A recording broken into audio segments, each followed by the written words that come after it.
The sun's out, bums are out, and hopefully your pubes are not out. Also, flip-flop season is upon us, and you're out here with those post-pandemic toenails. Don't worry, our friends at Manscaped have you covered.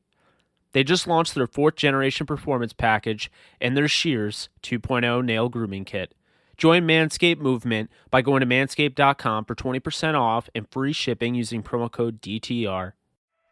Aaron Donald creates the fumble. Goff goes crashing into the end zone. It is intercepted by Jalen Ramsey. Robert Wood, touchdown. Picked off by John Johnson. Touchdown, Tyler Higbee. Cooper Kupp plucks it out of the air. Henderson with a good run and a first down. Still on his feet. Touchdown, Van Jefferson. Everett in stride. Wow. Into the end zone. Cam Akers. LA will play for the Lombardi. Welcome back, guys, to the Downtown Rams podcast. This is episode 362. I'm your host, Jake Ellenbogen, and I'm going to be riding solo on this one. Alexis is on vacation in Minnesota, so I will be doing this solo. Before we get into it, be sure to follow at JK Bogan, at Downtown Rams, and at the Alexis Craft.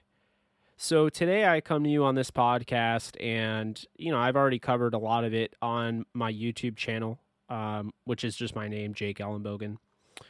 And, we talked a little bit about, Cam Akers, the reaction to that, losing Cam Akers for the season.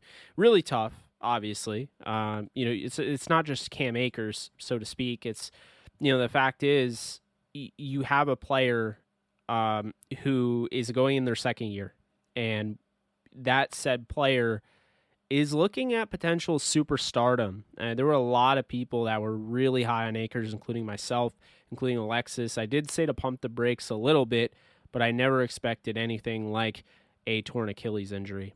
Now, I'm not going to sit here and say that Akers can never come back from that, but I am a little concerned because the success rate to coming back from that injury is very low. On top of that, just think about how much time went by before he tore his Achilles. It wasn't like the end of the year. It was in right before training camp. So it was in the middle of the off season, so to speak. So it's really not good. It could really affect him next season.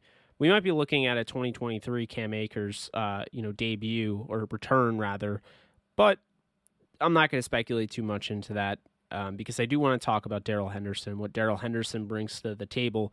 When you look at Darrell Henderson, what do you think? You probably think of Trey Mason. You probably think of a scat back. You probably think of a change of pace. But is that really fair? Now, a lot of people don't realize this, but Darrell Henderson was the most productive running back on the Rams last season. Darrell Henderson didn't have as many yards as Cam Akers, but he had better yards per carry average. He was a more efficient pass protector. And at the end of the day, this is somebody that has shown you, he's been in the league since 2019. He's shown you that he can do a little bit of everything. His biggest issue has been staying healthy. Now, that's a pretty big issue. Let's not discount that. That's a pretty big issue when you factor in the loss of Cam Akers, when you factor in the fact that there's not another guy on the roster that has logged a snap. And so that's easy to believe that that could be a huge problem moving forward. And if it is, don't be surprised. However, I think Darrell Henderson is going to stay relatively healthy, and I think Darrell Henderson is going to be in for a monster season. When you look at the production of Henderson going back to Memphis, this is somebody that averaged over 8 yards per carry.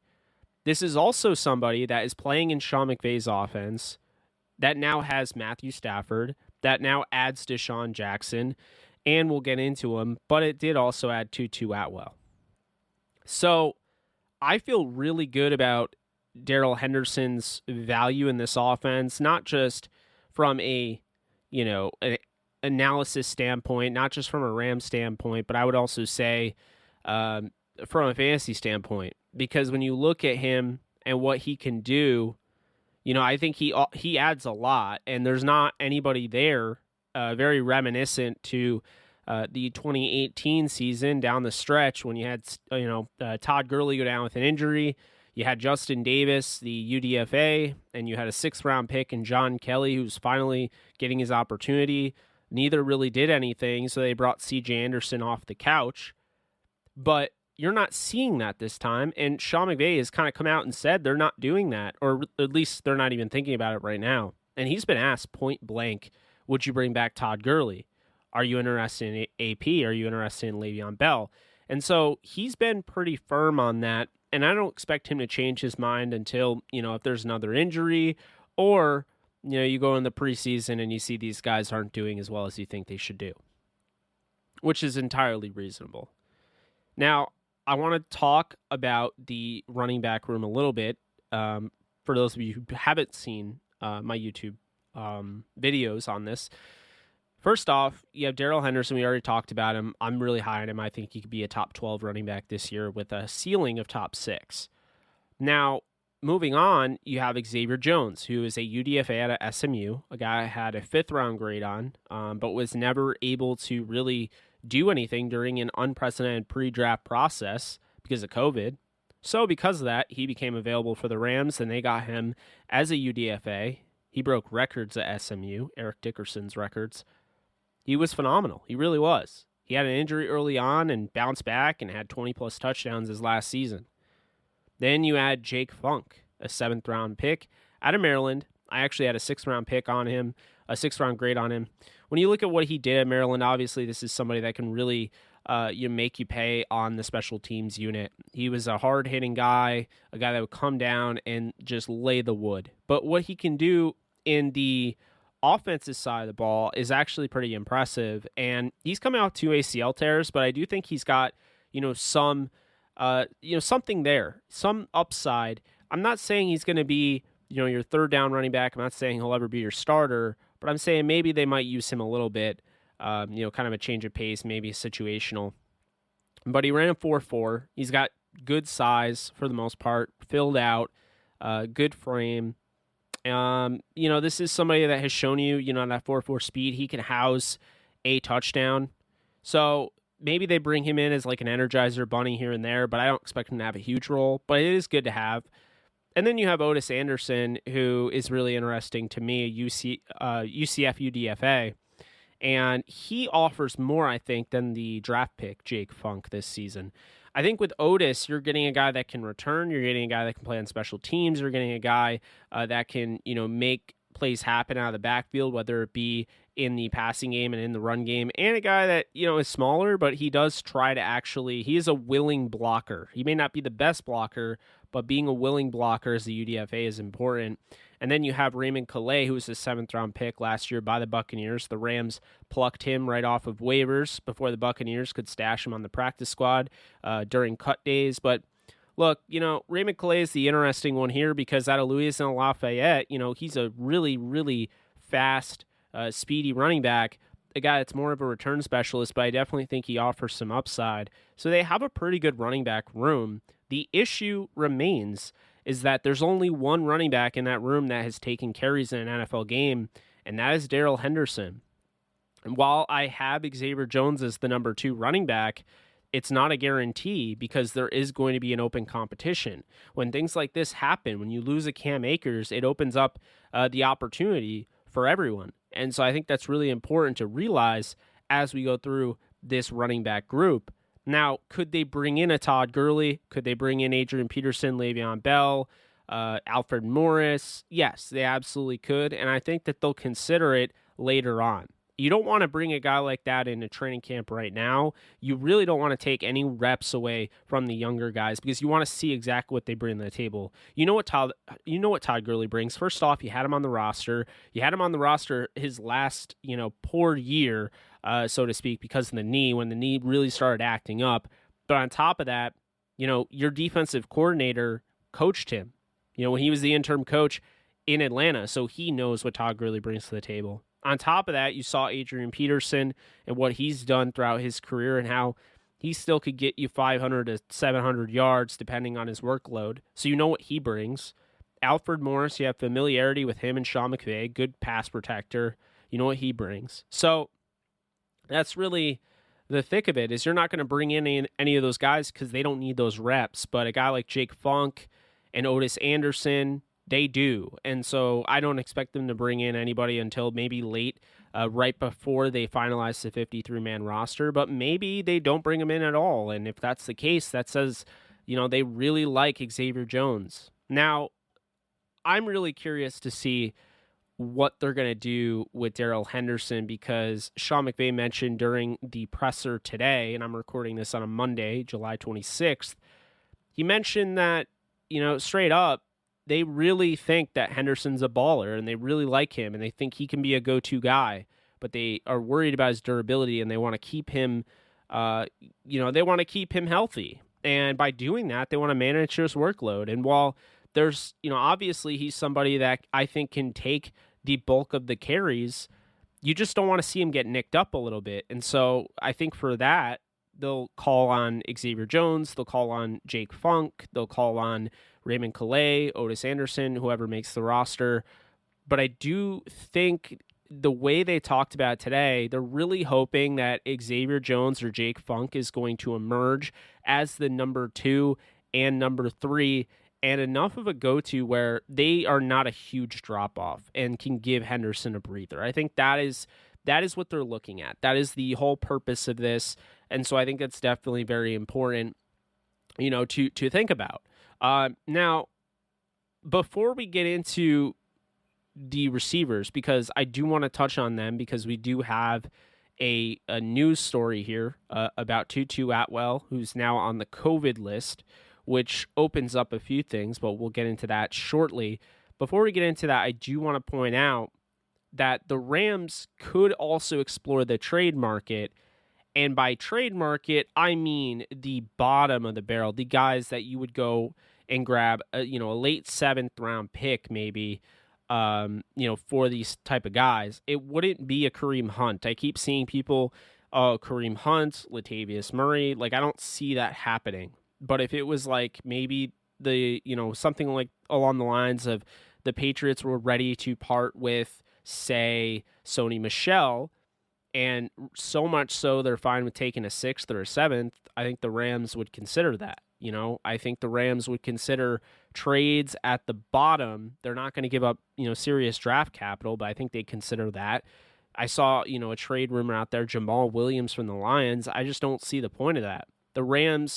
If the Rams trade for a Kareem Hunt or Jamal Williams, that is, to me, they're saying that they have no faith in Cam Akers coming back from that injury. And I wouldn't necessarily stoop that low. I wouldn't, react that quickly.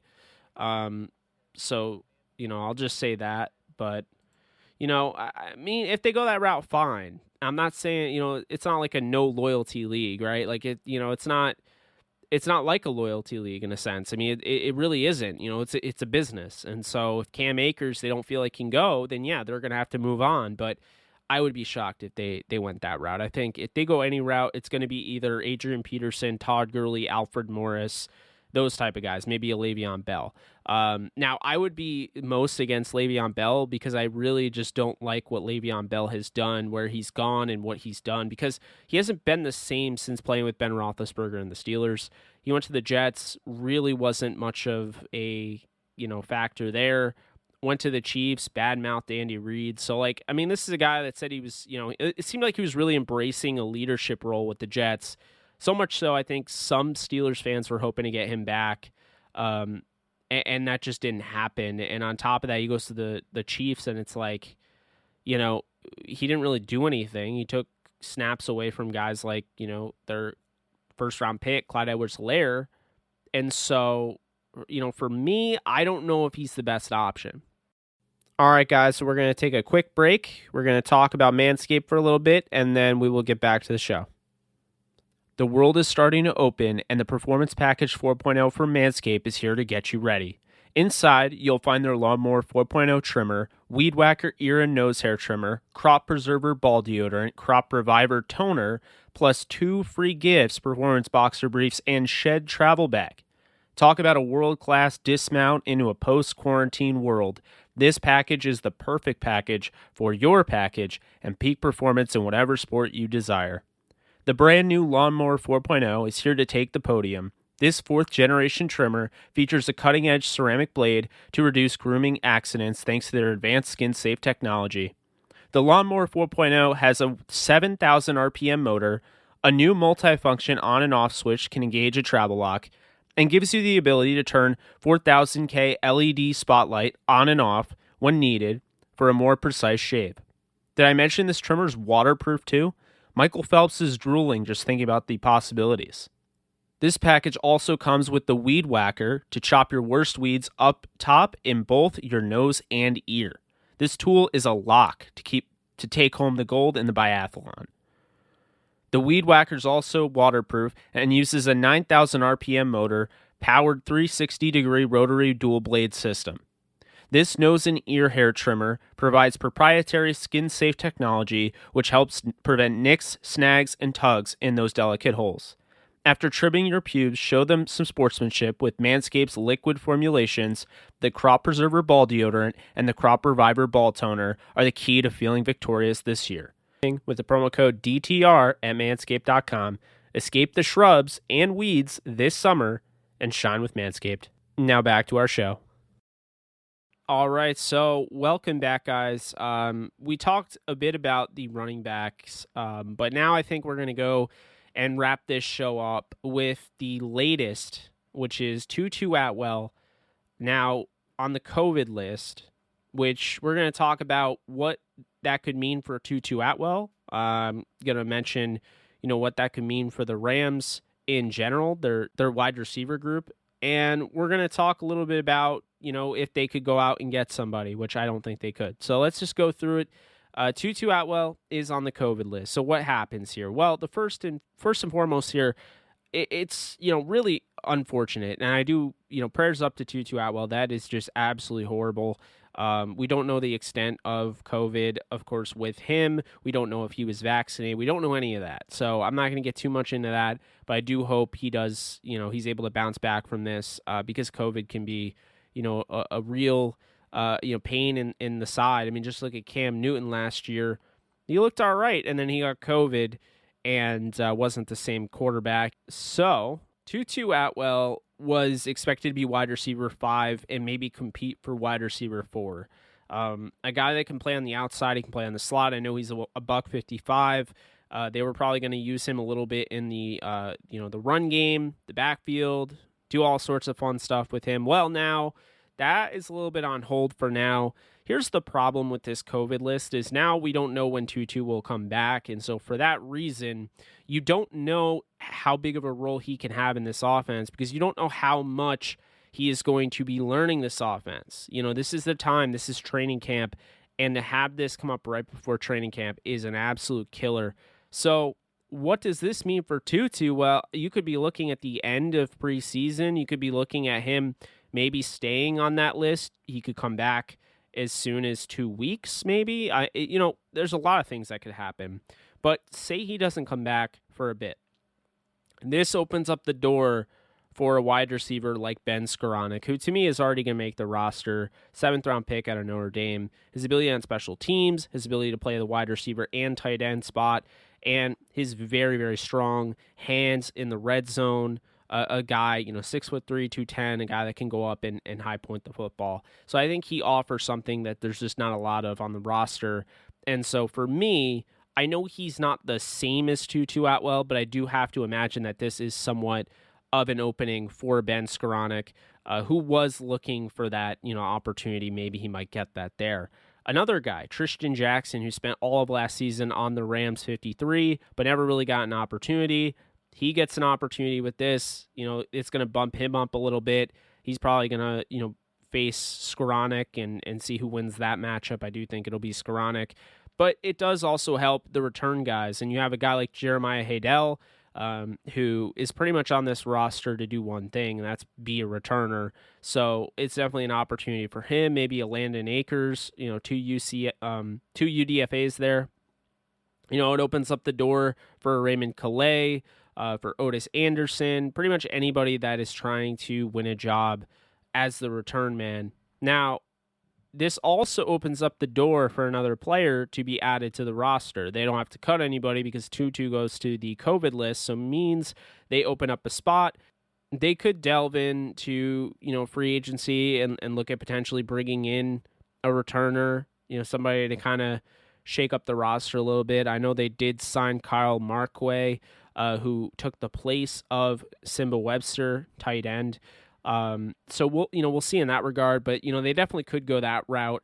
I don't necessarily look at the loss of Tutu Atwell right now as one, he's gone for the year, he's gone for a foreseeable future. I look at it more as how this can affect him the rest of the way, because it's not about him missing time long term. It's about him missing enough time where he has problems and starts to struggle to really adapt to this offense and learn this offense because he missed it in training camp. That is my main concern right now. If he misses enough in training camp, it's going to make it really hard for him to apply what he needs to apply during the season. And therefore, he won't be much of a factor. So that's really unfortunate. Also, generating a rapport, when you have a guy like John Wolford, who is your backup and really good one at that, you would have liked to see him get really comfortable with Tutu Atwell. So that way, in preseason when, he likely plays or possibly plays, he'd be throwing a Tutu Atwell, because I do think the Rams are very set up in that regard. They have some really good depth where preseason they're going to have opportunities. These receivers are going to be catching passes from actual pretty good quarterbacks, and, at least for the most part. So, I do think that is kind of unfortunate. We'll see, though. Tutu Atwell could come back maybe before the first preseason game, but I would, at least move the stock up a little bit on Ben Skoranek, because they're going to have a wide receiver 5, and Skoranek would be wide receiver 5 in my opinion. But we will see how that goes. That's going to do it for this show, Downtown Rams, episode 362. I'm Jake Ellenbogen. Unfortunately, Alexis wasn't able to join me. Hopefully, she's able to join me next week. But if not, I will be back by myself, and we'll rock and roll and get this thing underway. But that's going to do it. Hope you guys enjoyed. Again, you guys have a great night, and you guys take care. Later.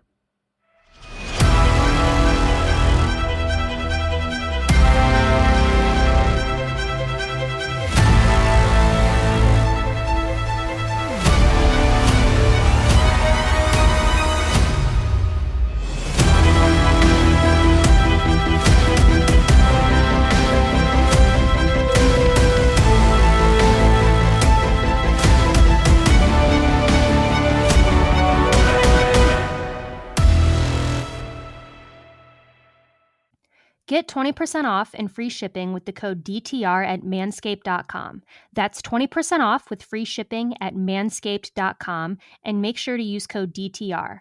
Unlock your confidence and always use the right tools for the job with Manscaped.